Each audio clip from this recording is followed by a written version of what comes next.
Yo os invito en esta charla a hacer un pequeñito viaje a un Valencia, a un fútbol que se colorea con fotografías en color sepia, que se colorea con fotografías en blanco y negro, porque considero que el realizar un homenaje a todos aquellos que hicieron grande el escudo del Valencia, para nosotros, por supuestísimo, es un privilegio y, desde luego, que vosotros podáis escuchar lo que humildemente vayamos a contar, nos da una oportunidad de hacer algo que realmente nos apasiona como ciudadanos y como jugadores que en su momento hicieron grande al equipo.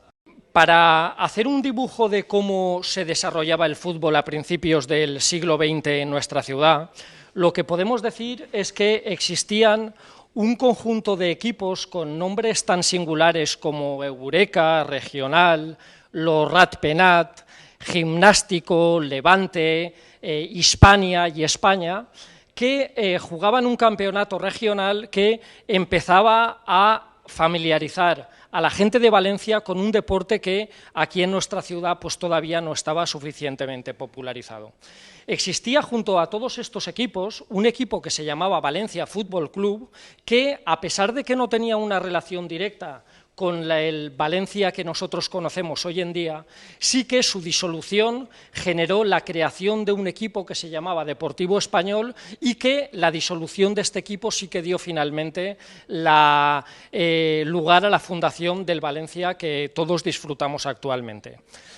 Existió en aquel momento, en el año 1909, una exposición regional que hizo que un equipo que en aquel momento estaba en boga, que era el Barcelona, viniese a nuestra ciudad. Aquello supuso un espaldarazo sin duda definitivo para la promoción de un deporte que prácticamente nos sonaba siempre a inglés y que desde luego ayudó de una forma tremenda a que la gente empezase a acostumbrarse a ver a jugadores que corrían detrás de un balón y que tenían como objetivo el colocar el balón dentro de una portería. Y nos plantamos en un 18 de marzo del año 1919 en el Bar Torino. Estos dos señores que veis aquí, Gonzalo Medina y Octavio Augusto Milego, son los padres de nuestro Valencia actual. En una callejuela que hay justo desde la Plaza Rodrigo Botet hasta la Plaza del Ayuntamiento, que es la calle barcelonina de Valencia, vemos allí, justo en una esquina de la joyería que había en la esquina, un azulejo en el cual se hace memoria de que allí existía en el año 1919, que es la fecha de la fundación de nuestro equipo, una tertulia que reunía a próceres y personas que dirigían estos equipos que os he comentado anteriormente, que tenían nombres tan singulares, y decidieron, tras la disolución de aquel equipo que os he comentado, Deportivo Español, porque además sufrió un accidente un par de jugadores de este equipo y eso motivó que el equipo se disolviera,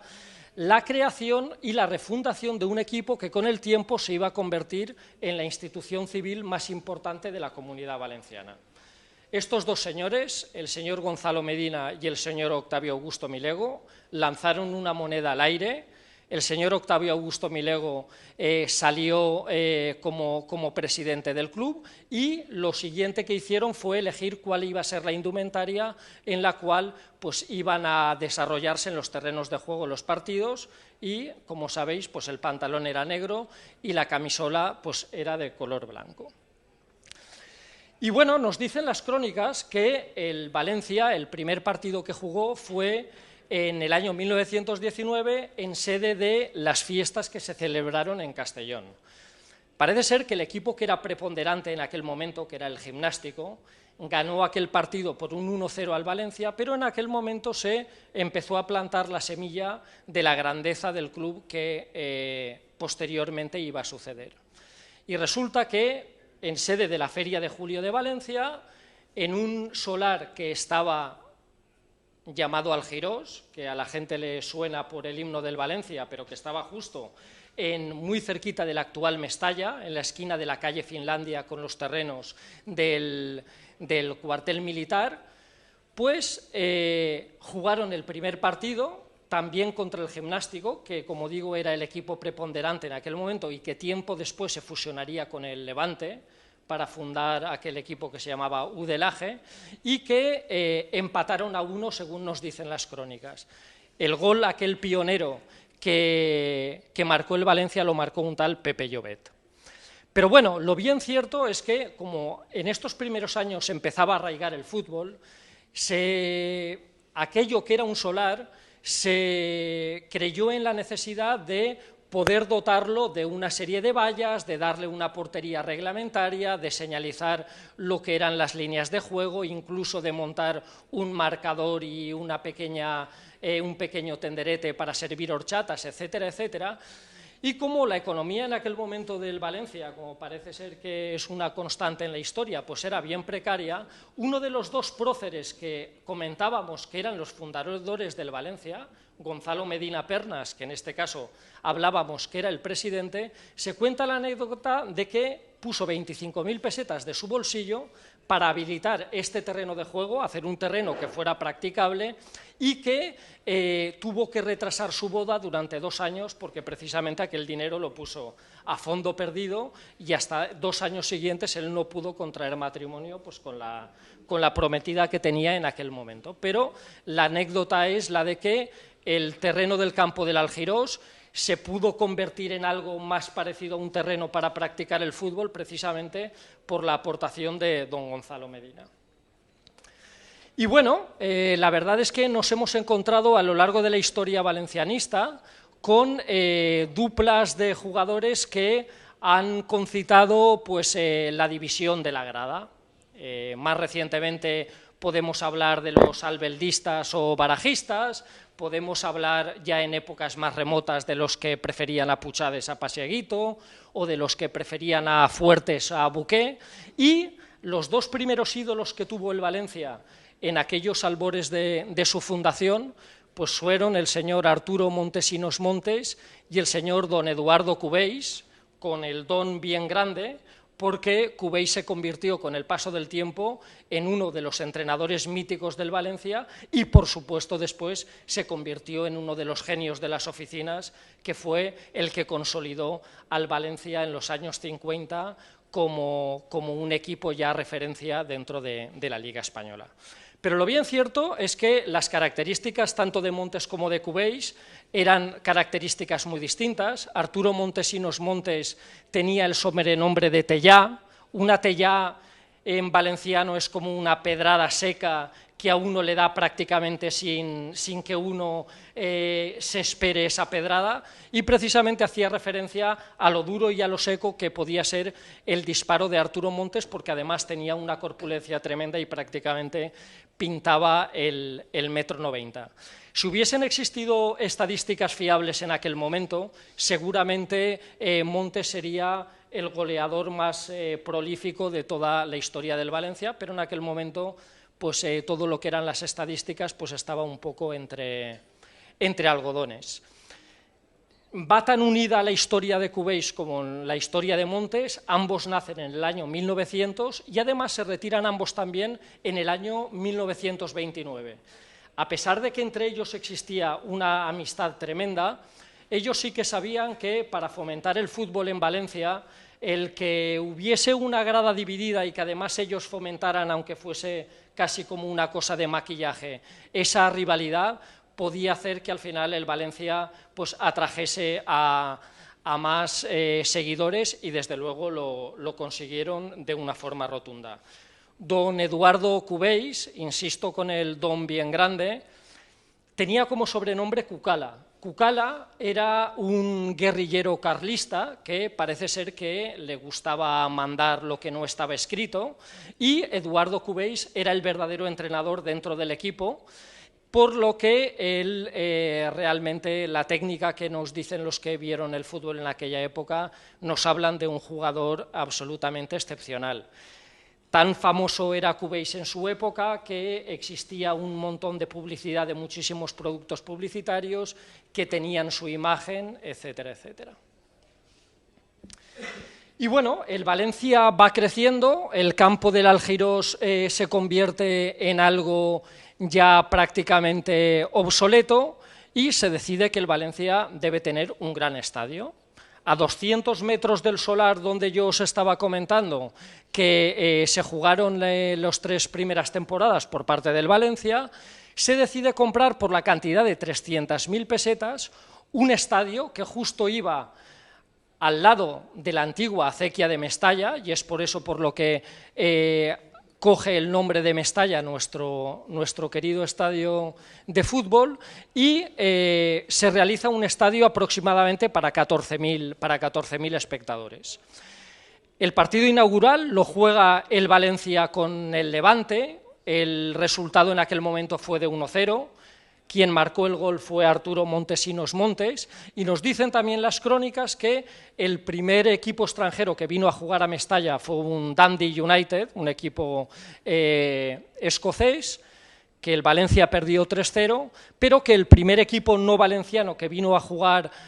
al estadio de Mestalla fue un equipo de Barcelona, del barrio de Gracia, que se llama Europa. Yo creo que todavía existe ese equipo. Pues 3-0 fue el resultado final y el ganador fue el Valencia. Fijaros en el marcador, que en aquel momento casi nos parecen las imágenes de todos estos espectadores como si fueran de cartón piedra, pero este es el curioso marcador que tenía el estadio de Mestalla en aquel momento.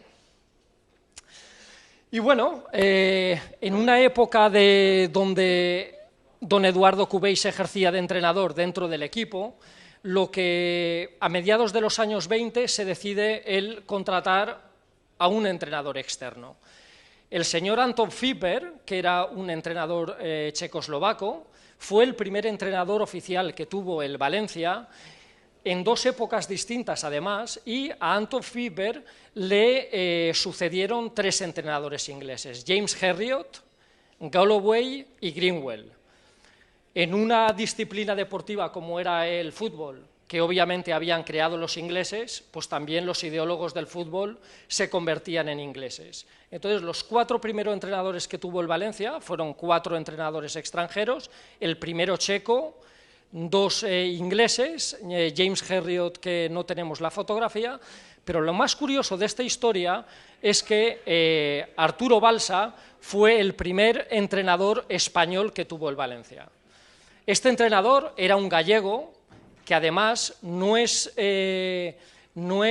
circunstancial el que vosotros le veáis ahí con 2 guantes de boxeo, porque es que este señor se fue a Nueva York a luchar la final de los pesos pesados. Él era un luchador de pressing catch, se ve una técnica limitada, pero parece ser que sus métodos de entrenamiento eran bastante eficaces. Entonces se puede decir que el primer entrenador español que tuvo el Valencia fue Arturo Balsa, que fue un boxeador, además un boxeador de renombre, que peleó por el título mundial de los pesos pesados y que además era un luchador de pressing catch. Os hablaba antes de que existió un equipo llamado Valencia Fútbol Club a principios de siglo que no tuvo una relación directa con el Valencia, pero sí que su disolución dio lugar a la creación del Deportivo Español y que la disolución del Deportivo Español dio lugar el 18 de marzo de 1919 a la fundación de nuestro Valencia. Pues bien, aquí tenemos el escudo de aquel primer equipo llamado Valencia Fútbol Club, como yo os estoy contando, y estos 3 escudos sí que son los 3 escudos que el Valencia ha tenido a lo largo de su historia. Este fue el primero, aquí veis el escudo de la ciudad de Valencia sobre el fondo de un balón, aquí tenéis una especie de balón más rudimentario con la V y la C, y finalmente el escudo que actualmente tenemos desde mediados de los años 20, que todavía nos dura y que es el escudo actual del Valencia. O sea que esa ha sido la evolución de los 4 escudos que ha tenido. Primero, aquel equipo cuya disolución dio lugar a otro equipo que dio lugar a la del actual, y los 3 que ha tenido el Valencia. Y bueno, el Valencia, después de haberse fundado en 1919, llegamos a 1931 y asciende a Primera División. La realidad es que el sistema de competición en aquella época era que todos estos equipos que os estoy comentando y que tenían unos nombres tan sugerentes, pues realizaban una competición regional y los campeones de la competición regional eran los que tenían acceso posteriormente a poder jugar la Copa de España. Como la Copa de España en aquel momento era el torneo más importante con diferencia, en el año 1929 se decide crear un formato de liga a la inglesa, en la cual se realiza una primera división de 10 equipos y dos en la segunda división de 10 equipos también. Como el Valencia no había durante todos esos años jugado ninguna final de la Copa, pues obviamente le corresponde en suerte formar uno de los grupos de la segunda división y solamente en 2 años consigue ascender a la primera división. Como os decía, el torneo de Copa era el más importante a principios de siglo. De hecho, la Liga solamente se creó para que los jugadores no estuviesen ociosos durante el invierno y la verdad es que no fue simultáneo la disputa de la Copa y de la Liga hasta 1944, es decir, estamos hablando prácticamente 14 años más tarde que este momento. El Valencia, el primer partido que disputa en la primera división de la Liga, lo juega contra el Español, pierde 3-0, pero en aquel momento, en aquella liga, nos dice la crónica que el Valencia no perdió ningún partido en Mestalla y esto nos da un poco la idea de lo absolutamente complicado que era ganar un partido fuera. Los desplazamientos eran terribles. Podías pasarte toda la noche en carretera con unos autobuses que seguramente no eran los que tenemos hoy, los equipos debían llegar bastante cansados y el Valencia, un equipo recién aterrizado en primera división, no pierde ningún partido en Mestalla durante toda esa liga, con lo cual podemos colegir de esa situación que era bastante complicado el ganar en terreno rival en aquella época. Y bueno, la verdad es que los años 30 nos han dado un montonazo de curiosidades porque precisamente han sido personajes muy peculiares los que han vestido la historia del Valencia. A mí me gustaría, si hay alguien de los que estamos aquí, que me diga si ha visto este edificio en Valencia en algún sitio. Si alguien ha pasado, estamos hablando de una avenida de las principales de Valencia, no estamos hablando de una calle marginal, y al igual que Valencia nos da muchos disgustos, porque cada vez es más complicado aparcar en ningún sitio, pues a veces también a uno le da alguna alegría, como es levantar la cabeza y ver en la terraza de un edificio, pues nuestro querido Ratpenat. En la avenida del Puerto, prácticamente en la intersección con la avenida Serrería, tenemos un edificio que tiene el escudo del Valencia en la terraza. Pero bueno, voy a comentar una serie de curiosidades que me parecen singulares de la memoria de los años 30, y es que, por ejemplo, hablando de los filiales que tenía el Valencia en aquella época, nos encontramos con que, aparte del Atlético Catalá, que era un equipo que surtía de jugadores al primer equipo, teníamos un equipo que tenía el singular nombre del Tonelada. El Tonelada era un equipo en el que acababan jugando todos aquellos jugadores que por tener un exceso de peso, pues no podían jugar en el primer equipo. Entonces, pues alguien cachondo se le ocurrió llamarles Tonelada a los jugadores que desgraciadamente tenían que jugar esa segunda liga, y la verdad es que es algo que llama bastante la atención. Pero bueno, jugadores que en aquella época destacaron por cuestiones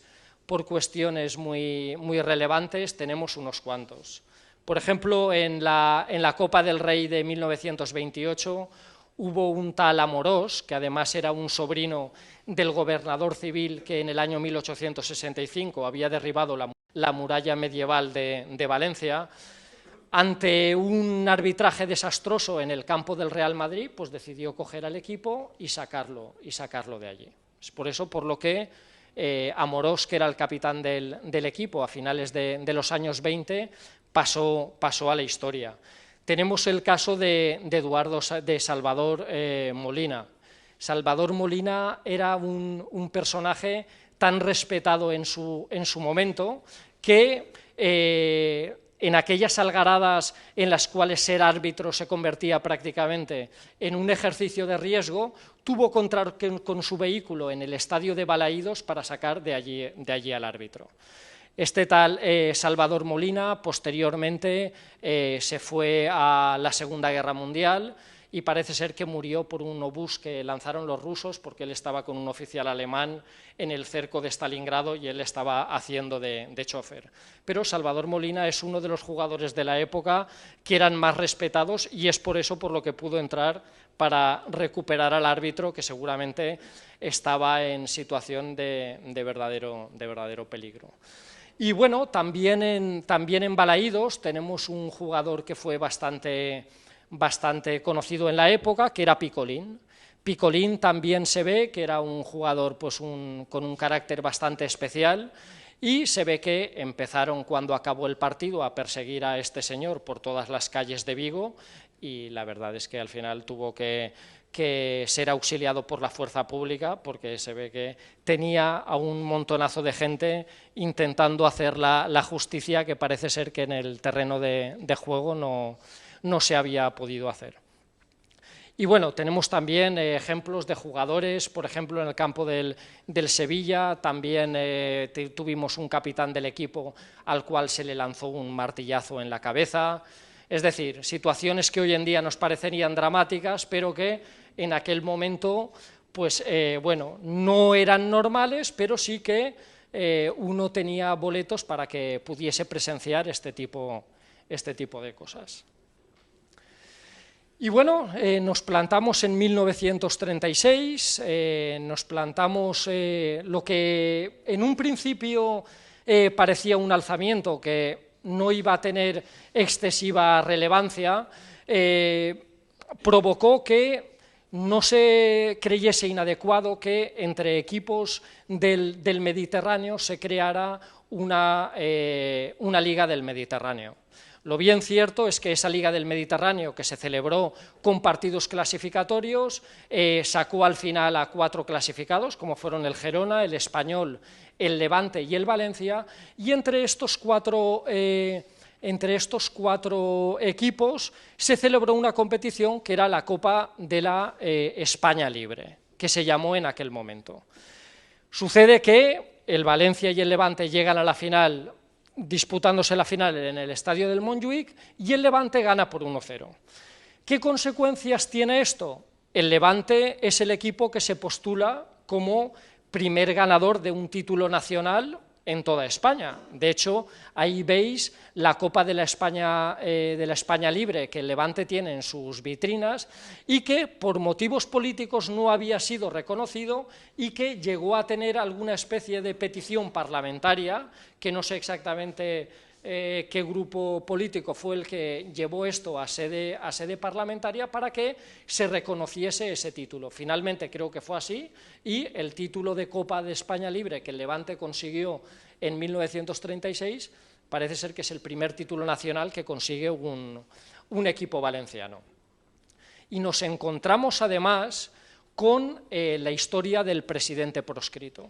El presidente proscrito, el presidente número 13 de la historia del Valencia, Jiménez Tortajada,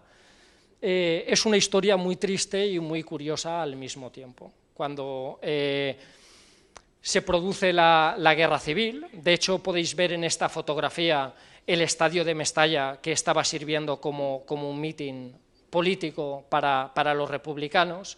pues Jiménez Tortajada, su adscripción política, y además él no lo ocultaba, es que él obviamente era republicano. En Valencia no había vencido el alzamiento, y en 1939 a Jiménez Tortajada se le hace un juicio de guerra, se le hace un consejo de guerra, y él es condenado a muerte.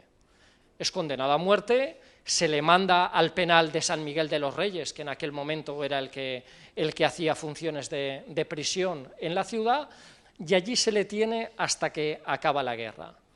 Posteriormente él es indultado, él siguió viniendo al fútbol después de la guerra civil, pues sentado en su tribuna correspondiente, pero su nombre fue borrado para los restos, y el presidente número 13 del Valencia, que es Jiménez Tortajada, ya no aparece en ninguno de todos los anales presidenciales de los listados que tenemos. Y el motivo es ese. Políticamente él era un apestado, se le hizo un consejo de guerra, se le condenó a muerte, se le emprisionó, se le indultó posteriormente, él siguió yendo a Mestalla, pero ya como un aficionado de pie. Total, podéis ver el estado en el que estaba Mestalla en el periodo 36-39, estaba sirviendo como almacén para todo tipo de cosas, almacén de granos, almacén incluso de armamento, etcétera, etcétera, y cuando acabó la guerra, pues obviamente se tuvo que hacer una rehabilitación casi integral de un Mestalla que estaba destruido. Y aquí aparece una figura muy importante, que es la del comandante Jiménez Buesa. El comandante Jiménez Buesa, cuando acaba la guerra civil, estamos hablando de 1939, era un comandante del bando nacional, del bando que había resultado vencedor en la guerra, un gran aficionado al fútbol y un gran valencianista, y de un equipo que se llamaba Recuperación de Levante, que se había nutrido de jugadores que habían venido fundamentalmente del País Vasco y que estaban guerreando aquí en Valencia y se entretenían entre tiro y tiro jugando a fútbol, pues escoger a una serie de jugadores para la refundación del Valencia, también tomando determinados retales de jugadores que en el año 1936 pertenecían al Valencia, pero por supuesto no estuviesen contaminados de haber ni peleado ni de haberse adscrito al bando republicano en su momento. Entonces el comandante Jiménez Buesa tuvo la clarividencia de fichar como vicepresidente a don Luis Casanova y tuvo la gran clarividencia de fichar a un entrenador como don Ramón Encinas, que fue el primer protagonista en el banquillo de los títulos del Valencia y que además es el entrenador o fue el entrenador del Sevilla en el único título de liga que el Sevilla tiene. O sea que don Ramón Encinas fue un personaje que hizo mucho por el Valencia porque en la época gloriosa de los 40 él fue el que inició la mecha de todos los triunfos que se iban a producir. Y bueno, la delantera eléctrica. La delantera eléctrica, yo creo que este es una de las primeras plantillas que sepamos o no sepamos mucho de fútbol, uno puede decir de carrerilla, relacionados con el Valencia. Epi, Amadeo, Mundo, Asensi, Gorostiza.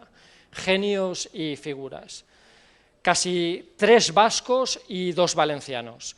De Epi podemos decir que era un verdadero alero a la inglesa. Se dice que la elegancia de Epi en el terreno de juego era tremenda, era un tipo que flotaba, tenía un acierto rematador implacable y además tenía la extraña habilidad de siempre ir recogiendo balones muertos que aparecían por lugares insospechados.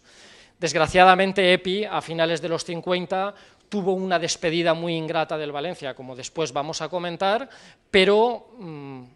ahí queda lo bailado. Fue uno de los grandes jugadores que tuvo el Valencia en los 40. Amadeo. De Amadeo se le llamó el valenciano sentimental. Amadeo sentía tanto lo que le pasaba al Valencia que en los frecuentes títulos que el Valencia ganaba era el primero que paraba el autobús en la frontera de Valencia con Cuenca para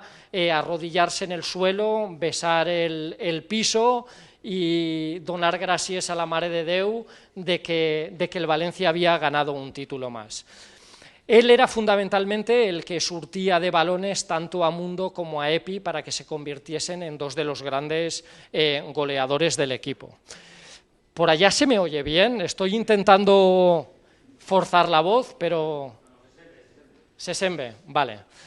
Y bueno, se dice de Amadeo, también se cuenta una anécdota en la cual él sufrió un ataque cardíaco durante un partido por el soponcio, por el berrinche que cogió de un mal arbitraje que a su juicio se estaba produciendo.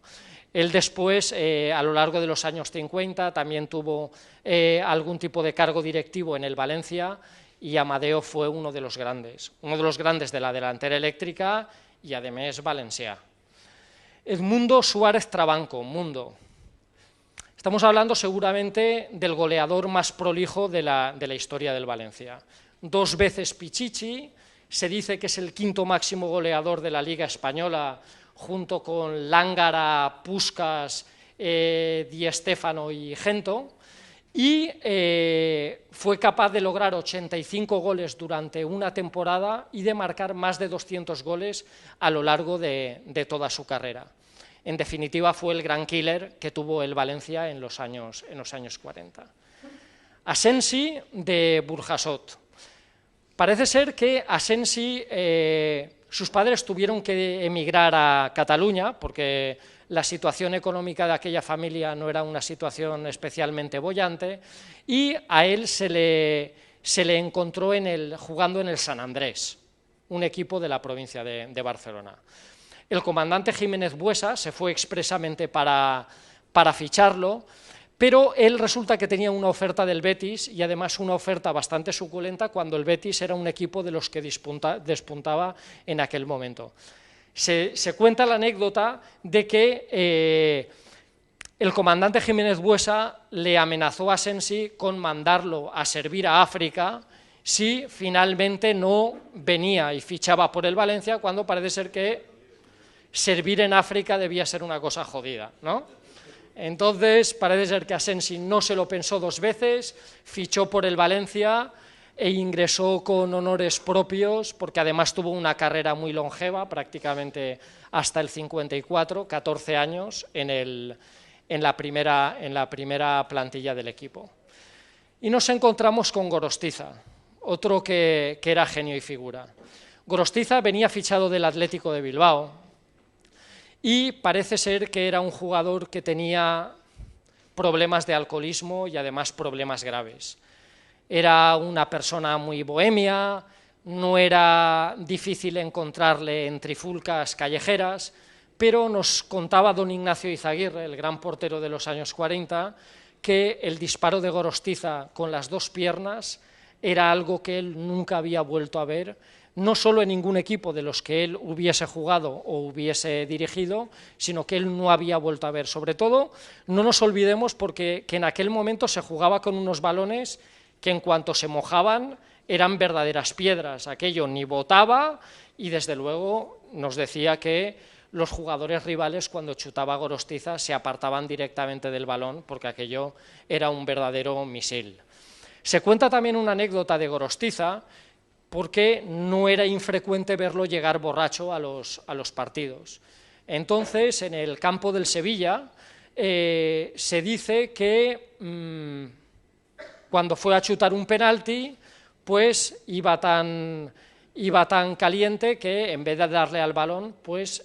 disparó contra el suelo, y que aquello obviamente generó la carcajada y la burla de todo el equipo, de todo el campo.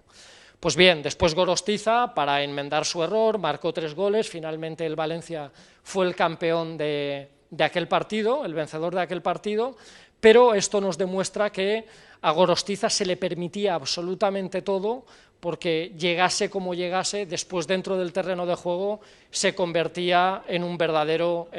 artillero. La anécdota más bonita que además adorna a Gorostiza, él murió relativamente joven en un sanatorio de tuberculosis en San Sebastián. Él parece ser que lo había vendido absolutamente todo, porque para poder beber, él ya era un pobre diablo, iba por las calles pues prácticamente mendigando, entre comillas, y se dice que lo único que él no se resistió a vender fue una pitillera que le había regalado don Luis Casanova, y que aparecía grabada una inscripción que decía: probablemente al mejor extremo izquierdo que han visto nunca el fútbol de todos los tiempos. Se cuenta esta anécdota un poco como queriendo decir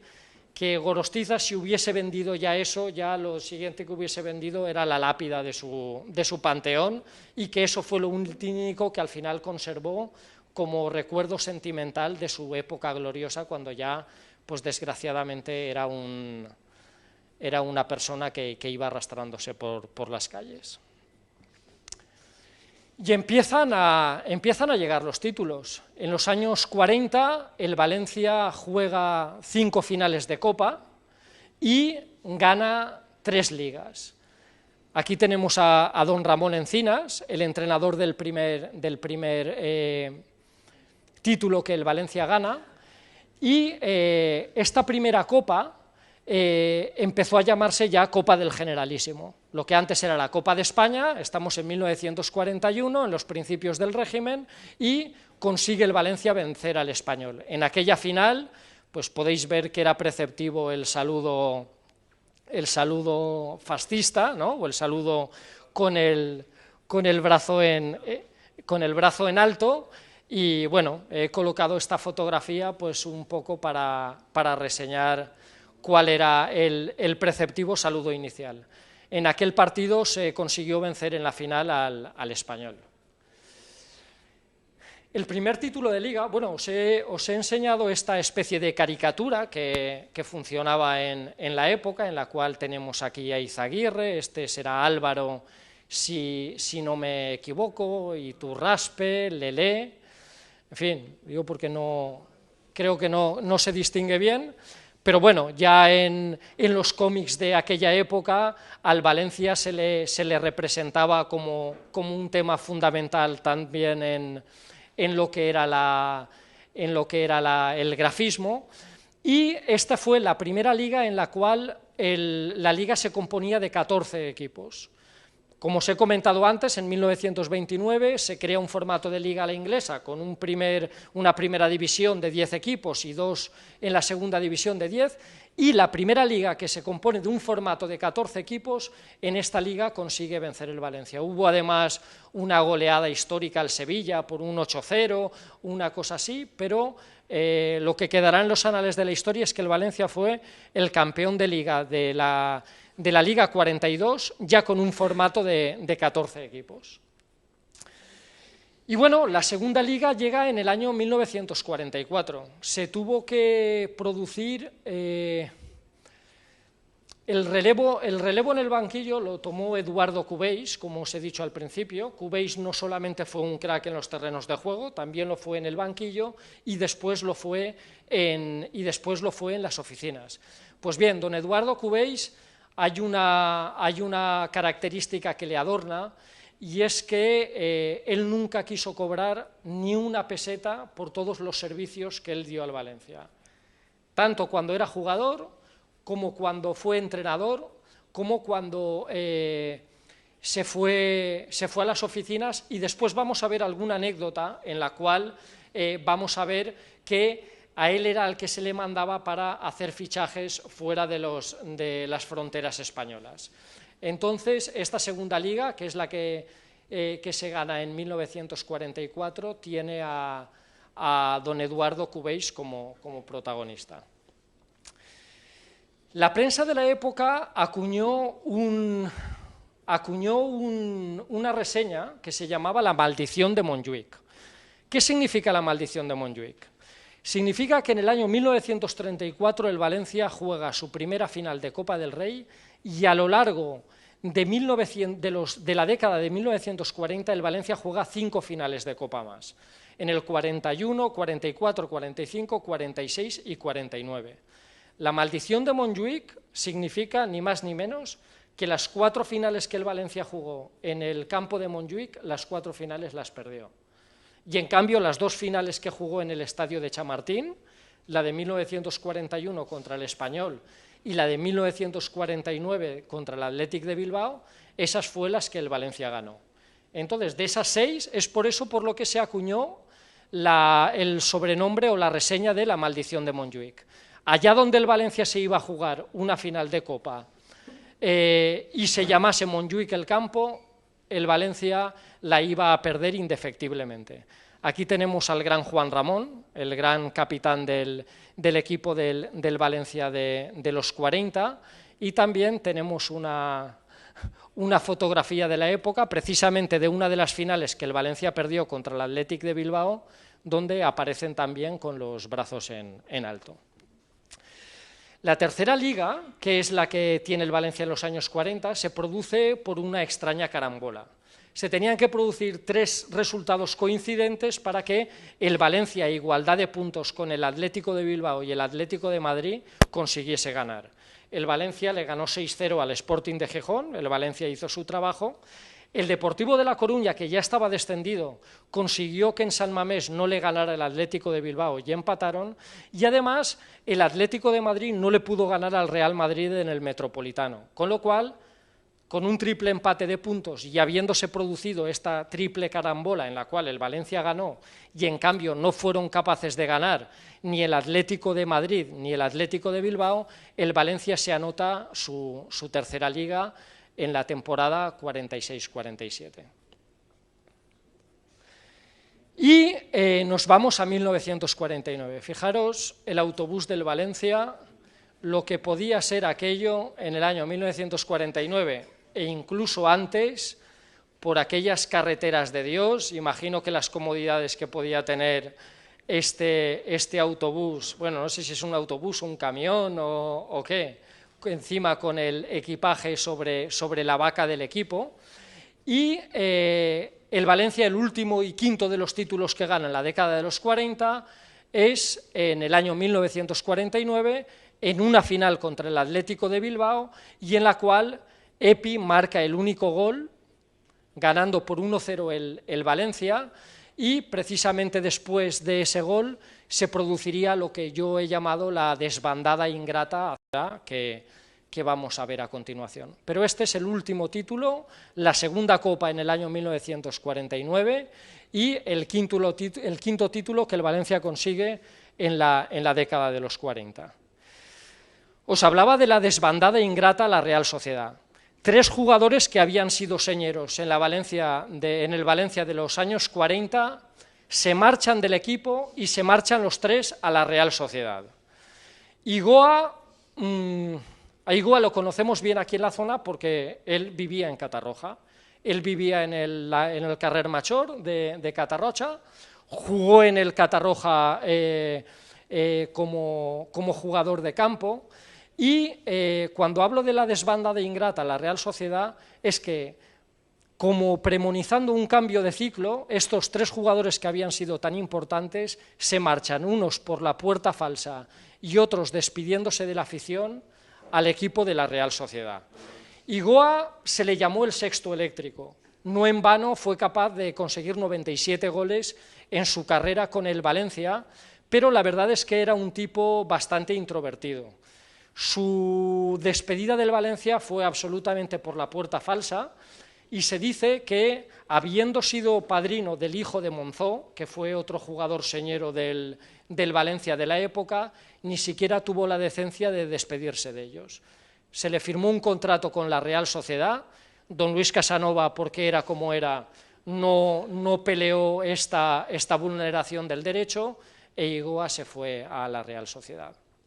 Con Epi, como os he comentado antes, teníamos un ejemplo parecido. A pesar de que él siempre se había comportado como un verdadero gentleman en el Valencia, como os he dicho, era un alero a la inglesa,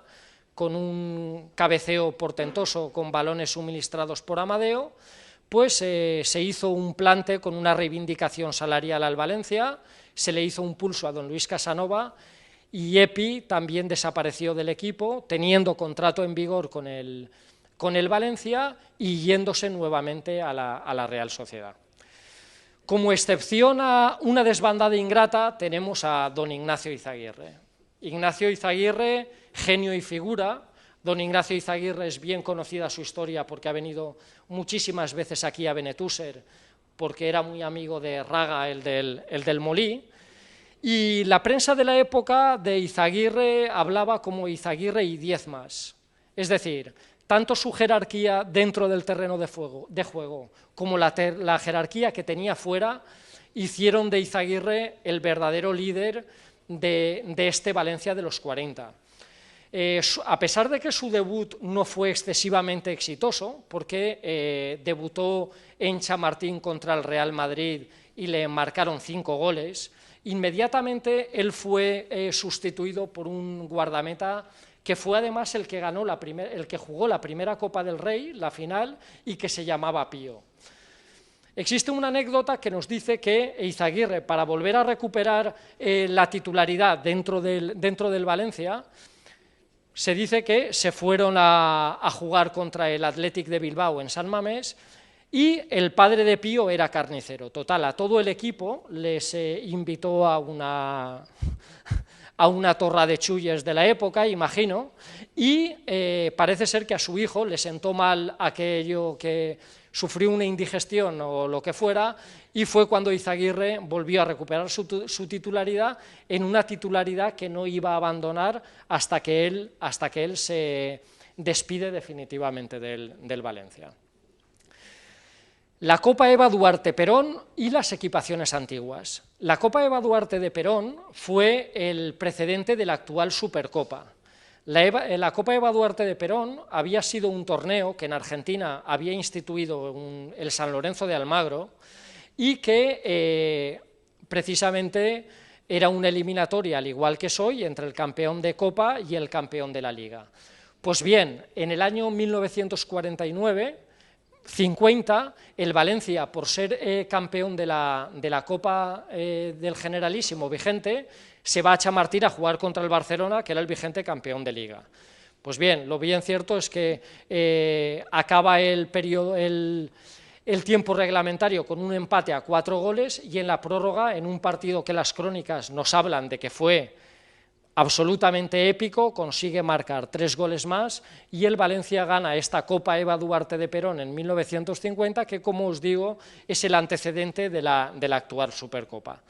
Os he mostrado aquí determinadas equipaciones del Valencia de la época para que vieseis distintos tipos de indumentaria que en aquel momento se utilizaban. Aquí tenemos a Mundo con un suéter de pico amplio. Aquí tenemos a Cordellat con una pescadora sin cuello. Se llamaba pescadora aquellas suéteres que estaban abiertos a la altura del pecho y que podían tener o bien cordón o bien no tenerlo. En el caso de Hipólito vemos que su pescadora sí que tiene cordón. Fijaros el tipo de botas que tiene y el tipo de pantalón que se utilizaba en aquel momento, y en el caso de Asensi, pues es una pescadora con cuello abierto y con cuello y sin hilos para entrelazar. Aquí también tenemos a Pasieguito y a Puchades con un cuello redondo alto clásico.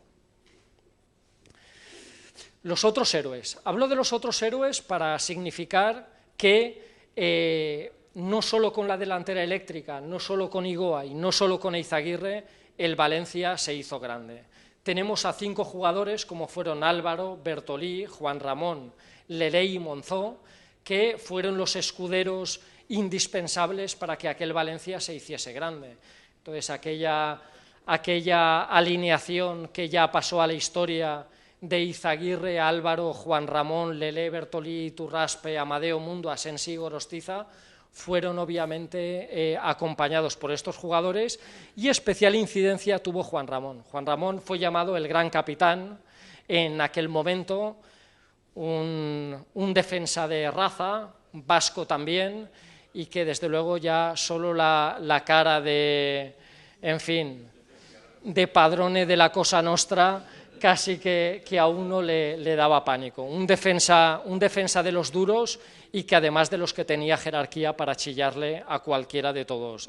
los demás. Un Mestalla filial de Gesta en el año 1950. Nos encontramos en el año 1950 con un hecho que pasó a la historia y que para unos demuestra el señorío de don Luis Casanova y para otros demuestra que don Luis Casanova pues pecó de Quijote en aquel momento. A pesar de que el Valencia gana aquella Copa del Rey de 1949, el Mestalla, como filial del Valencia, en segunda división, se ganó en los terrenos de juego la posibilidad de subir a primera división porque había ganado aquella liga. Pues bien, en aquel Mestalla, que estaban jugadores que posteriormente pasaron al primer equipo a principios del 50 y que fueron jugadores clave, como Sendra, Mañó, Fuertes, Mangriñán y Sócrates, también estaba jugando en aquel equipo, pues don Luis Casanova dice que para no adulterar la competición, el Mestalla no va a subir a primera.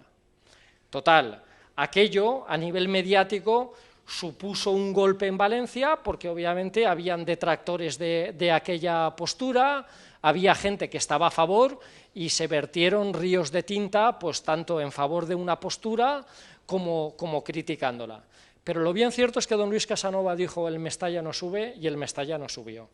Esto contrasta muy mucho con la postura del Barcelona, que 3 años más tarde sí que hizo que su filial, que era el Condal, subiese a Primera División, y ya ese fue el último año en el cual se permitió la coexistencia de equipo filial y equipo padre en la Primera División. Es decir, lo que don Luis Casanova no permitió para que subiese ese Mestalla, el Barcelona sí que lo permitió con el Condal, a pesar de que el Condal bajó esa misma temporada por deméritos deportivos a Segunda División. Una final de Copa perdida en 1952 como preludio de la victoria. El Valencia obviamente había puesto el listón muy alto en la década de los 40 para que en la década de los 50 fuese una década medianamente exitosa. Nos vamos a basar en que el Valencia solamente en la década de los 50 jugó la final de 1952, que desgraciadamente perdió, y jugó la final de 1954, de la que hablaremos posteriormente. Pues bien, en esta primera final de Copa, aquí tenemos al portero Enrique Martín Navarro, del que vamos a hablar ahora, pero bueno, aquí aparecen jugadores como Seguí, aquí tenemos a Sensi, a Monzo, a Tónico Puchades, en fin. En aquella final de la Copa del Rey que el Valencia juega en Madrid contra el Barcelona, el Valencia se adelanta por 2-0, el Barcelona consigue empatar antes de que acabe el tiempo reglamentario, y una desgraciada lesión de Asensi pues hace que el Valencia pierda aquella final de Copa. En este equipo destacaba un killer como era Badenes. Badenes yo creo que es el único ejemplo de jugador que cuando se marchó del Valencia él se fue al Valladolid. Pues él fue el pichichi del Valladolid en aquella temporada. El Valladolid bajó a Segunda División y compartió pichichi tanto con Di Stéfano como con un valencianista que se llamaba Ricardo Alós. No sé si os suena, pero Ricardo Alós fue uno de los pichichis del Valencia en el 1956. Pues bueno, Badenes era un killer, jugó en el Castellón, jugó en el Barcelona, jugó en el Zaragoza, en el Valencia dio lo mejor de sí a pesar de no ser un crack mediático, y cuando se marchó ya al Valladolid al final de su carrera, pues tiene el honroso título de ser el único pichichi que bajó con su equipo a Segunda División en aquella temporada. Y nos plantamos en la Copa de 1954. Don Jacinto Quincoces, que era el entrenador del Valencia en aquel momento, fue realmente uno de los padres de la consolidación del Valencia en los años 50. Él había sido defensa en el Real Madrid, su prestigio como jugador era un prestigio que sobrepasaba, y mucha de la prensa le consideraba como el mejor defensa que tuvo la selección española de aquella época. Y en esta ocasión sí que el Valencia fue capaz de ganar por 3-0, con 2 goles de Tonín Fuertes y un gol de Badenes. Pero lo más singular de esta Copa del Rey, y es una de las imágenes que ha pasado al inconsciente colectivo del equipo, fue esta imagen en la cual el portero del Valencia, que era Quique Martín Navarro, de un solo salto se subió al larguero. Quique, la verdad es que era un portero bastante singular. Estuvimos haciéndole una entrevista porque él sigue viviendo, él vive en la calle Albacete de Valencia, y la verdad es que es un personaje que mantiene una sorna que no puedes prácticamente parar de reír, porque ya con una avanzada edad no deja de hacer bromas continuamente. Pues bien, él, que era un personaje en la época, y la prensa de la época sus extravagancias las había bautizado como de quicadas, le pidió permiso a don Jacinto Quincoces para hacer cualquier extravagancia en el caso de que el Valencia ganase. Pues bien, lo bien cierto es que el Valencia gana el partido, él se sube al larguero y absolutamente todos los fotógrafos que estaban fotografiando la entrega de la Copa por el Generalísimo al equipo, inmediatamente se van a captar la atención de Quique. Él era tan extravagante, os cuento dos anécdotas. Había partidos en los cuales el equipo rival no llegaba a su portería y él se pasaba descansando, tirado en la línea de su portería, contemplando el partido pues prácticamente desde la lejanía. Él había venido del Castellón, había jugado en el Barcelona, había tenido una trayectoria bastante importante en el Barcelona, pero tuvo una lesión que al final hizo que el Barcelona le amortizara. Él vino al Valencia como sustituto de Izaguirre, y él dice medio en serio, medio en broma, que si él no se hubiese lesionado, el mundo no hubiese conocido a Ramallets como portero del Barcelona. El gran Ramallets, que fue un portero en la época pues bastante emblemático, y que él dice que él tenía totalmente consolidada en el Barcelona su portería y que el mundo no hubiese conocido a Ramallets. Al día siguiente, cuando fue el equipo a agasajar al Generalísimo en el Palacio del Pardo, Franco precisamente fue a preguntar por ese chaval que le había quitado la fotografía, ¿no? En el sentido de decir que todos se habían ido a fotografiar aquí, que encima del larguero, y que él, que estaba acostumbrado a que le fotografiasen en las entregas de los títulos, pues de allí había desaparecido todo el personal. Iturraspe es uno de los jugadores que formó parte del Valencia de los 40 y que además fue protagonista de ese gafe de Montjuïc que yo os comento. Cuando Jacinto Quincoces gana como entrenador la Copa de 1954, pues inmediatamente contratan como entrenador a Iturraspe, que era un entrenador de la casa, y el primer partido que a él le corresponde jugar es contra el Real Madrid. Total, Iturraspe le da instrucciones a Mangriñán, que parece ser que no era un jugador excesivamente dotado técnicamente, pero sí que cumplía a rajatabla las instrucciones que se le dieran, de que persiguiera a Di Stéfano y que no le dejara ni ver de qué color era el cielo. Total, Mangriñán cumplió absolutamente a rajatabla su cometido. Di Stéfano hablaba tiempo después de que fue el marcaje más pegajoso y más inhumano que había sufrido. Ya la prensa de Madrid, que en aquel momento le gustaba calentar las cosas, calificaron a Mangriñán de leñero, de asesino, de francotirador, pero Mangriñán dijo que a don Alfredo no le había dado ni una sola patada en todo el partido, que lo que se había limitado era ser su sombra, no dejarle respirar, y que allá donde iba don Alfredo, pues este se había convertido prácticamente en su pulsera. Cuando hablo del gafe de Iturraspe, es que Iturraspe juega las finales del 34, 44, 45 y 46, e Iturraspe pierde todas las finales de Copa que el Valencia juega. En cambio, la del 41 que él no juega fue la que el Valencia ganó y en la que él no participó, con lo cual el gafe de Iturraspe iba muy vinculado al gafe de Montjuïc, que es el que yo os estaba comentando anteriormente. Bueno, a Mangriñán, para que pasara después a la posteridad, pues le han puesto el campo de su localidad natal de Vallduxó como Estadio Mangriñán, ¿no? Los dineros del Valencia. Antes os hablaba de que los dineros del Valencia siempre habían sido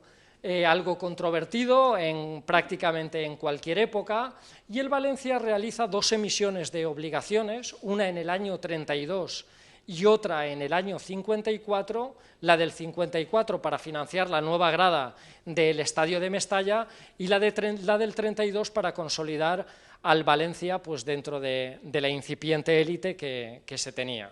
Pues bien, lo bien cierto es que los bancos de Madrid no quisieron comprar las obligaciones que había emitido el Valencia, y don Santiago Bernabéu le dijo a sus banqueros que o compraba las obligaciones del Valencia o él inmediatamente iba a hacer que se cancelasen no solamente las cuentas de su familia, sino que iba a animar al resto de seguidores madridistas a que hiciesen lo mismo. Estamos hablando de de un señorío en la presidencia de otra época. Sé que don Santiago Bernabéu admiraba a don Luis Casanova de una forma muy sincera, y él hizo esa apuesta para que las obligaciones del Valencia fuesen adquiridas. En octubre de 1957 se produce un drama de grandísimas magnitudes en la ciudad de Valencia. El río Turia, a la altura del puente de Serrano, se desborda, empieza a inundar el barrio del Carmen, existen 81 muertos en la ciudad, y el Valencia, que venía de empatar en el estadio de la Real Sociedad, le dicen en Zaragoza que no venga a la ciudad porque la ciudad está anegada. ¿Qué se produce en aquel momento? El Valencia se le arregla para que juegue todos los partidos que iba a jugar fuera seguidos durante 5 jornadas, y que ya cuando regresase a Valencia y el campo del Valencia estuviese practicable, se jugarían los cinco partidos seguidos aquí. Pues bien, esos 5 partidos seguidos del Valencia fuera les sentaron fatal. Nos contaba Piquer que prácticamente se le colocó al Valencia en las últimas posiciones de la clasificación, pero que fueron capaces de remontar en esos 5 partidos seguidos que jugaron en Mestalla para acabar en la clasificación, creo recordar que el tercero. De hecho, existen muchísimos azulejos en Valencia indicando cuál es el nivel que alcanzaron las aguas en la gran riada de 1957. Sobre todo están en vestíbulos de edificios ya con una cierta antigüedad. Y bueno, esta fotografía nos demuestra el campo de Mestalla totalmente anegado, con todas las sillas pues por ahí de cualquier manera, y esta es la primera Junta General que don Luis Casanova pues celebra en Mestalla después de que el campo pues estuviese medianamente practicable. Fas Wilkes. Wilkes ha sido el primer extranjero que triunfó realmente en Valencia, un crack, un estilete de 1,90 que tenía el slalom de una bailarina de danza clásica, alguien que con sus driblings conseguía levantar al estadio, alguien que junto con Di Stéfano y con Kubala eran los 3 grandes cracks del fútbol de mitad de los 50, y alguien a quien, a pesar de que se le acusaba de ser un pelín individualista, pues tenía al público de Mestalla en el bolsillo. Jugase bien o jugase mal, porque de Fas Wilkes se esperaba cualquier cosa. Él vino a Valencia en un partido homenaje que el Torino jugó para homenajear a Tonico Puchades, y se cuenta una anécdota en la que se dice que un directivo del Valencia le preguntó al presidente del Torino que quants vagons de taronches volien para que Fas Wilkes se quedara en el Valencia, ¿no? O sea, tan impresionantes eran sus actuaciones en Mestalla, que se dice que él solo pagó con todos los socios que se hicieron nuevos socios la grada nueva de Mestalla, y que en una de sus actuaciones estelares, porque él vivía en el restaurante de La Pepica, en la Malvarrosa, fue sacado a hombros de Mestalla y fue llevado a hombros desde Mestalla pues hasta su casa en La Pepica. Nos decía también Mañó, el gran crack de Sueca, que obviamente había jugado con él, que él siempre estaba quejándose ya en aquella época del bocio. Finalmente el bocio fue lo que oficialmente se dijo que fue el motivo de su fallecimiento, pero ya en aquella época él se quejaba del bocio como si fuese algo premonitorio para su final, varias décadas después, ¿no? Él había jugado en el Torino y en el Inter, y fue el primer gran crack extranjero que tuvo el Valencia. Y Pelé pudo haber sido valencianista. Edson Arantes do Nascimento Pelé. Don Eduardo Cubells, Colina y Casanova son la triple C en las oficinas del Valencia. Ellos consolidaron al Valencia en los 40, ellos siguieron con su gestión exitosa en los años 50 y fueron seguramente los 3 directivos que hicieron que el Valencia fuese un equipo grande. Don Luis Casanova manda a Eduardo Cubells a América en una época en la cual el Valencia había tenido una racha en la cual solamente había conseguido ganar la final del 54, a que trajese a un revulsivo, una vez Wilkes ya había abandonado el Valencia, y que volviese a ilusionar a la grada. Él está viendo a Walter Marciano de Queiroz en el Vasco de Gama. Walter era un crack en su época en Brasil, y también ve en el Santos a Pelé. En las crónicas posteriores, él dice que no se atrevió a traer a Pelé a Valencia, porque así como Walter era un jugador consolidado y Walter ya tenía un merecido prestigio en Brasil, Pelé era una perla en bruto, que él sabía positivamente que Pelé se iba a convertir en uno de los jugadores punteros que iba a tener el fútbol de aquella época, claro, lejos de pensar que iba a ser el mejor jugador de todos los tiempos, y que no se atrevió a traerlo porque si traía a Pelé en vez de a Walter, en Valencia le iban a crujir a patadas. Pues bien, en el primer trofeo Valencia Naranja se invitó al Santos y se invitó al Inter. Le metió 7-1 el Santos al Inter, pero claro, Pelé ya tenía un cartel en el cual ya fue imposible dejarlo en Valencia. He hecho ahí como una especie de montaje con Pelé con el escudo del Valencia, pero bueno, esto forma parte de lo que pudo ser y no fue. Tonico Puchades, mestre. No Manolo Mestre, sino mestre. Para muchísima gente, Antonio Puchades ha sido el jugador del Valencia más importante de todos los tiempos. Junto con Eizaguirre son los dos únicos que nos quedan vivos del Valencia. Desgraciadamente Tonico, cuando hablas con él, pues tiene momentos de más lucidez y momentos de menos lucidez, pero él es la historia viva del Valencia. Él creó escuela junto con Sendra y con Mañó, que eran el tridente de Sueca. Curiosamente los tres siguen vivos en este momento,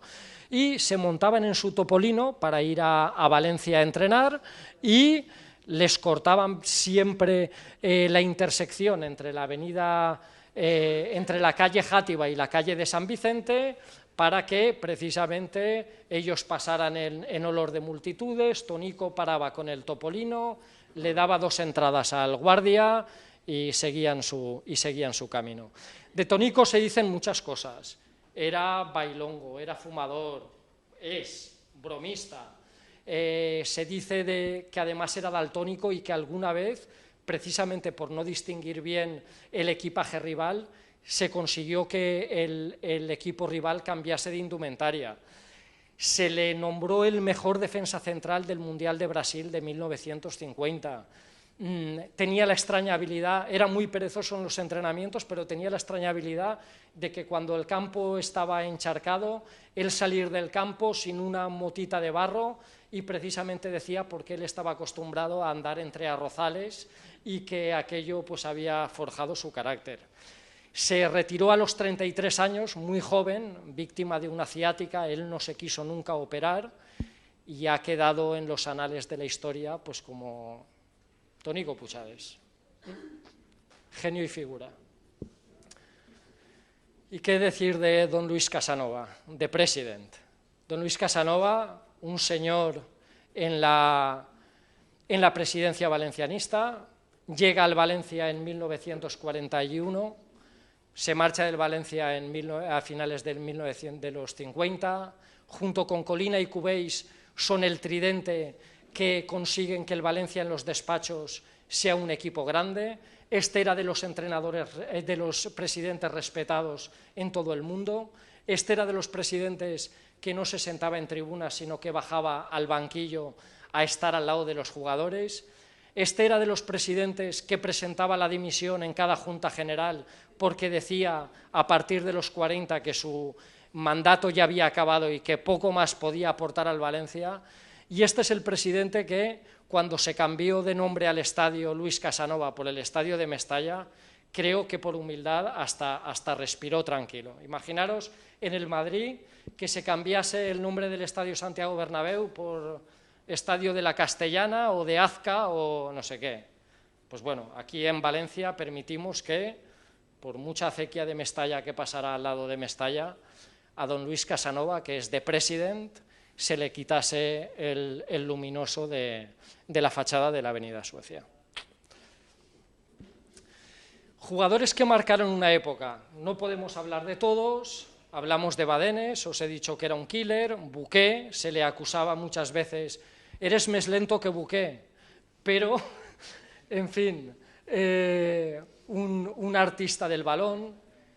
Tonín Fuertes es el único de los que hay vivos del Valencia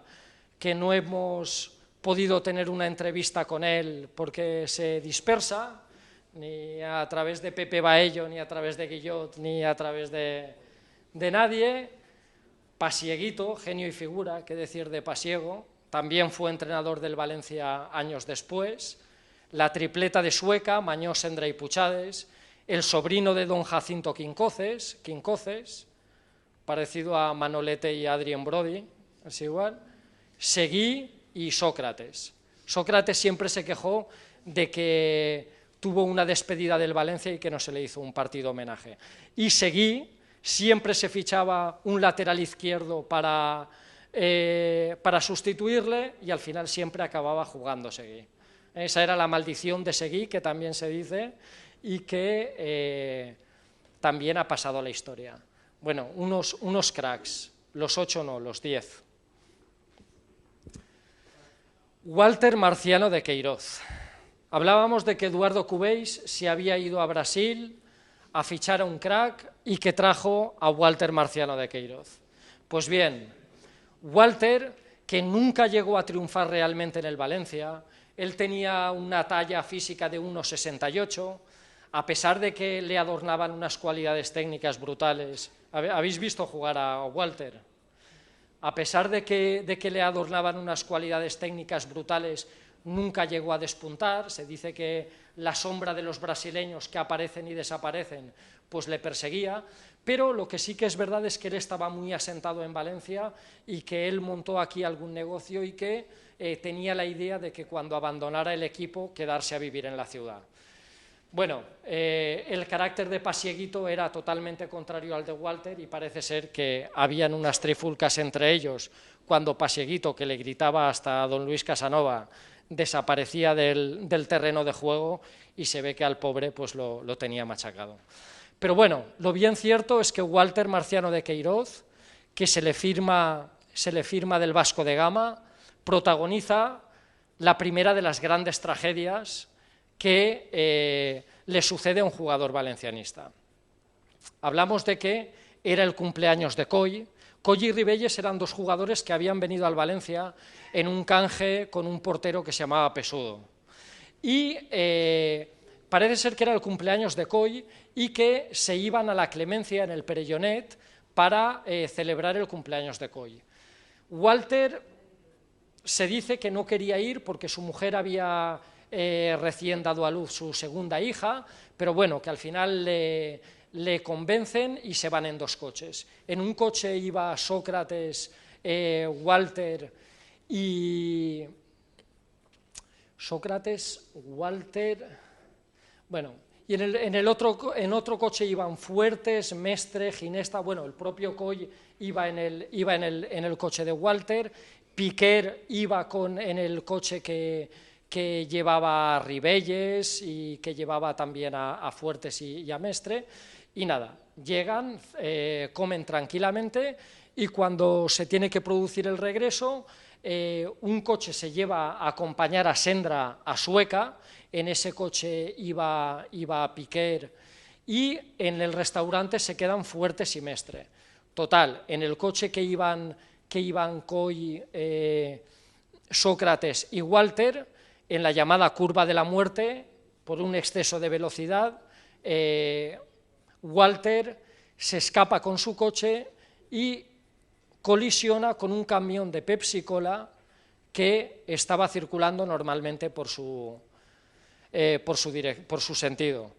El coche, el 1400 que llevaba, queda destrozado, Walter muere en el acto, ni Sócrates ni Coll reciben prácticamente ningún rasguño y aquello se convierte en una de las muestras de duelo más grandes que se viven en la Valencia de aquel momento. Se lleva el féretro de Walter prácticamente desde el hospital clínico hasta los viveros, y don Julio de Miguel se cuenta una anécdota en la cual estaba consolando al hijo de Walter diciendo que su padre se iba al cielo a jugar un partido de fútbol y que le iba a traer un balón si se portaba bien, mientras él estaba fuera, ¿no? Es una anécdota pues entrañable de aquel momento. Un Valencia naranja con olores cítricos. Prácticamente todos los equipos punteros tenían un torneo de verano de relumbrón, y como la directiva del Valencia estaba muy vinculada con empresarios del sector naranjero, se decidió dar al trofeo recién creado el título de Valencia Naranja. Este torneo tuvo dos fases, del 59 al 63 y después a partir del 70, que se jugó ininterrumpidamente hasta estos días. Los formatos en que el Valencia Naranja se ha jugado a partido único, se ha jugado como torneo triangular, se ha jugado como torneo cuadrangular. Y entre los equipos que han ganado el torneo, españoles, obviamente el que más títulos tiene con 25 es el Valencia, también el Barcelona, el Atlético de Madrid y el Real Madrid lo tienen, y entre equipos extranjeros que lo tienen, pues está el Bayern de Múnich, está el Kaiserslautern, está el Borussia de Dortmund, el Flamengo, el Palmeiras, el Boca Juniors. En cambio, hay otros equipos de relumbrón que lo han jugado, como por ejemplo el Inter, el Peñarol y el River, que nunca consiguieron ganarlo. Hay una anécdota, que es que la única vez que se ha ganado por sorteo el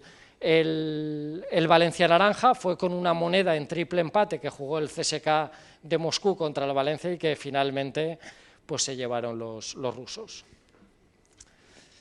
Vale, estamos a punto de acabar la intervención. Vuelo a Nottingham, que casi huele a desastre. El Valencia es un equipo que tiene hambre de títulos y que, a pesar de haber pasado una década de los 50 solo con un título de Copa, resulta que el Valencia ya empieza a tener un prestigio, el Valencia se hace grande, y en 1955 la UEFA y el periódico L'Equipe habían creado la Copa de Europa de Campeones de Liga. Total, ese torneo obviamente se accedía por haber ganado cada una de las ligas de las ligas europeas, pero a instancias del Barcelona y del Inter se creó una competición que, hasta que llega el Valencia a jugar la Copa de Ferias, no había tenido una reglamentación muy clara, y que ya cuando el Valencia empieza a jugarla se convierte en un torneo serio. Pues bien, este torneo, que no daba derecho a jugarlo el hecho de haber quedado en una determinada clasificación en la Liga, sino el hecho de tener una ciudad con una potencia comercial, tener una feria de muestras, ser una potencia pujante en el comercio, etcétera, etcétera, don Julio de Miguel se marcha a Londres para hablar con el presidente de la FIFA, con don Stanley Ross, para convencerle de que Valencia tiene el mismo derecho que puedan tener ciudades como Valencia, como Barcelona, como Turín o como Milán, porque Valencia tiene una feria de muestras pujante, la naranja ha creado muchísima riqueza en este lugar, y que el Valencia tiene un equipazo que no va a desmerecer su participación en el torneo. El Valencia consigue que en el año 1961 se le dé acceso a jugar esa primera eliminatoria, y nos encontramos con que la primera eliminatoria el Valencia se va a jugar en el estadio del City Ground contra el Nottingham Forest. Ahí tenéis el avión donde estaba la expedición. El Valencia gana 1-5, pero lo que motiva esta diapositiva es que el Valencia, al igual que había pasado con el Torino, con el Manchester y con la selección de Zambia, estuvo a punto de quedarse en los Pirineos. El piloto recibe instrucciones de que a la altura de los Pirineos el tiempo estaba impracticable y él que debía realizar un aterrizaje forzoso. Él no se sabe bien si haciendo oídos sordos al asunto o, como dijo después, no tenía sitio donde aterrizar, llega hasta Valencia con un avión donde el fuselaje estaba absolutamente perjudicado, donde se habían vivido dentro de ese avión escenas de verdadero pánico, donde Guillot y Piquer, que estaban dentro de ese avión, dicen que pensaban que no llegaban, donde la hija del doctor Ribes, que era el doctor que en aquel momento asistía al Valencia, pues tenía una brecha en la cabeza descomunal, y vaya, cuando realiza en Manises el avión el aterrizaje, todos se tiraron al suelo dando gracias, después hicieron una misa en acción de gracias a la Mare de Déu, etcétera, etcétera, y se dice que estuvieron a punto de linchar al piloto. Esa es la realidad. Pero bueno, el equipo del Nottingham Forest es un equipo que en momentos determinados de la historia se ha parecido al Valencia. 5 años después, de 1961 y de esa eliminatoria, en el 75 aniversario del Nottingham Forest, de la fundación del Nottingham Forest, se invita al Valencia para que juegue allí y el Valencia consigue empatar 1-1. Y ya en 1979, la única Supercopa de Europa que tiene el Valencia, se la gana al Nottingham Forest, perdiendo en el City Ground con un gol in extremis de Feldman, cuando el Nottingham ganaba 2-0, y ya en la vuelta el gol de Morena pues hizo que el vencedor final fuera el Valencia. O sea que el Nottingham ha sido un equipo que se ha cruzado en la historia del Valencia en momentos bastante puntuales. Y el Valencia llega a Europa y la arrasa. Yo no conozco de ningún equipo que la estadística nos diga que en 2 competiciones europeas, como son la Champions League y en aquel momento la Copa de Ferias, el Valencia en sus 5 primeras participaciones llegue a 5 finales. En el caso de las 2 Champions sabemos que el Valencia no consiguió el título, en la tercera de la Copa de Ferias tampoco, pero las 2 primeras participaciones de la Copa de Ferias, el Valencia resulta el vencedor. Yo creo que es el único ejemplo de equipo que 5 primeras participaciones en torneos europeos, las 5 veces llega a la final, por mucho que nos digan que en la Copa de Europa, obviamente las 5 primeras las ganó el Madrid, pero en un mismo torneo, no en 2 torneos distintos. Pues bien, lo bien cierto es que en el 1961 el Valencia, en la edición de la Copa de Feria, se cruza con el Inter, consigue eliminar al Inter y juega la final contra el Barcelona, prácticamente dejando sentenciado con un 6-2 en Mestalla la ida, y el 1-1 de la vuelta prácticamente se convirtió en anecdótico. La segunda que gana el Valencia se topa hasta con 3 equipos escoceses, el Hibernians, el Dunfermline y el Celtic de Glasgow, para clasificarse en la final con el Dinamo de Zagreb, al cual pues gana en la final. Pues bien, lo curioso de la eliminatoria contra el Dunfermline es que el Valencia gana 4-0 en la eliminatoria de ida aquí en Mestalla, pero se encuentra en el campo de los escoceses con una verdadera pista de hielo. Nos decía Piquer que ellos no estaban acostumbrados a jugar en aquellas condiciones, que aquello se había convertido prácticamente en una pista de aterrizaje, que no podían ni siquiera mantenerse en pie, y un equipo de segunda división, no de tercera, consigue ganarle al Valencia por 6-2. ¿Qué es lo que sucede? Se tiene que realizar un partido de desempate en que el Valencia se va a Lisboa y con un gol de Manolito Mestre, pues al final con un gol consiguen que el Valencia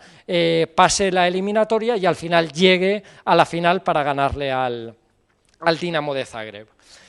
Y la tercera participación en Copa de Ferias del Valencia, el Valencia se planta en la final contra el Zaragoza.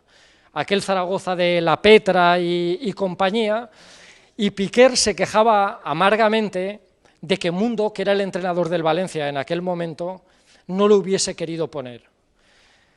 Salieron después unas declaraciones de la Petra en el periódico diciendo que se alegraba un montón de que Piquer no jugase porque él había sido realmente su secante y parece ser que tenían entre ellos dos, junto con un tal Collar del Atlético de Madrid y con Gento, una querencia especial y que Piquer siempre tenía la extraña virtud de ganarles el esto. Pues bien, al final, con un arbitraje muy controvertido, el Valencia no consigue ganar esa tercera final consecutiva, pero sí que es verdad que el Valencia juega las 3 primeras finales de Copa de Feria. Jugadores legendarios de los años 60, Manolo Mestre, Roberto Gil, el Rochet del Algar de Palància, Paquito, los sempiternos Guillot y Baldo, Abelardo, que fue un porterazo en aquel momento. Bueno, y qué decir de Claramunt y de Juan Cruz Sol. Estos ya nos suenan muchísimo más recientes, porque bueno, ya no estamos hablando del fútbol en blanco y negro, prácticamente. Volvimos a irnos de copas en el año 1967. Tras la copa que el Valencia gana en 1954, pasan 13 años y el Valencia consigue ganarle al Athletic de Bilbao aquella final de Copa en la cual destacó sin duda el portero del Atlético de Bilbao, que era José Ángel Iríbar Kortajarena, de gran memoria para el fútbol de aquella época, pero el Valencia consigue vencerle al Athletic de Bilbao y también tenemos ahí pues un autobús pues,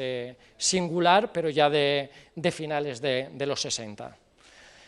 Y bueno, por último, deciros, bueno, el Valencia, al igual que en los años 40, juega una final de Copa en 1967, que es la que le gana al Atlético de Bilbao,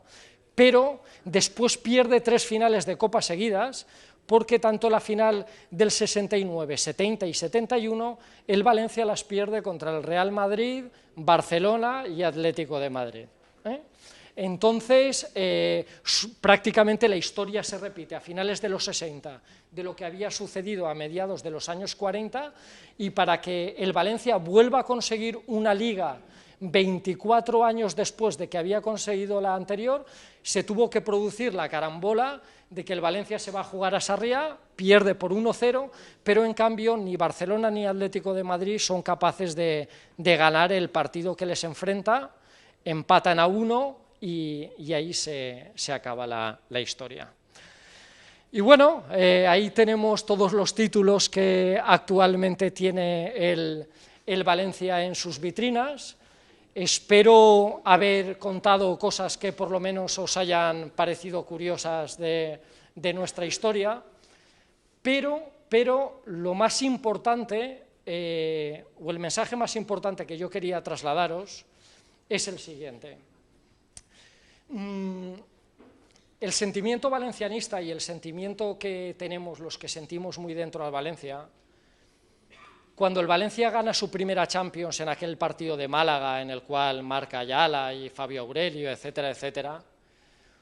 hubieron unos intrépidos de la solidaridad en Valencia que pensaron que aquello debía servir para algo más. No vivir la historia o el homenaje a los grandes del Valencia pues de puertas hacia adentro, sino que ese sentimiento valencianista que todos tenemos se debía traducir en algo más. Y al final, aquello se tradujo en algo que se llama Peña Valencianista per la Solidaritat, que lidera a nuestro entrenador José María Tomás y Tío,